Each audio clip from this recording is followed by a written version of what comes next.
The war on drugs everywhere is a U.S. war. The U.S. is the largest consumer of illegal narcotics in the world as a market. Almost half of the whole drug market is in the United States. The U.S. has always been pushing the most radical militaristic solution to the drug problem. The basis of the U.S. drug war in the United States is the prison system. And in places like Mexico, in places like Central America, Colombia, it's massacre and it's enforced disappearance. And it's often based on social class, it's based on living in certain areas that are resource rich, it's based on the potential that those communities could be a threat.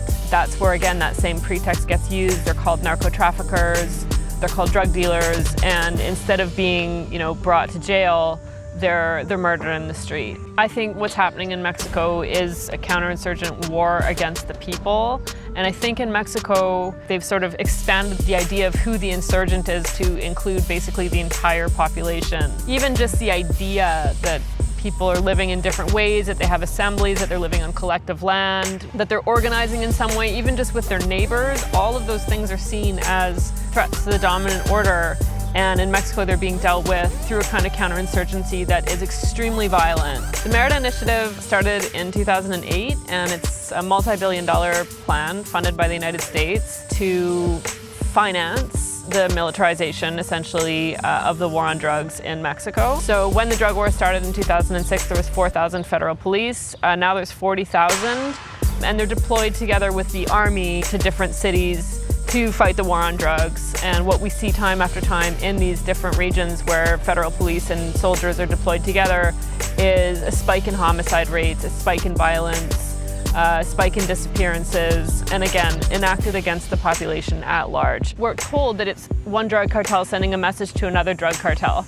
But when, in your town, there's a bunch of beheaded bodies in the central square, that's a message to the whole town. What the militarization of prohibition is really done, because it's a militarized strategy to enforce prohibition, is it's meant that the folks who are moving these products also militarize, and that's kind of a paramilitary process.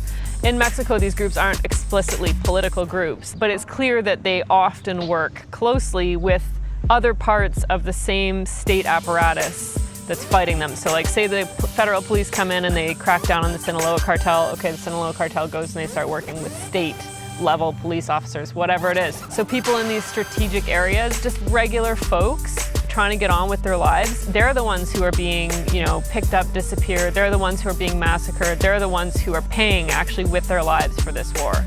And so when you take that kind of step back and you see it on a bit more of a macro level, it's very clear that what's happening is a war against the people, and the whole idea of the state fighting drug cartels is a big charade, basically, to justify militarization, paramilitarization, and a war against the population.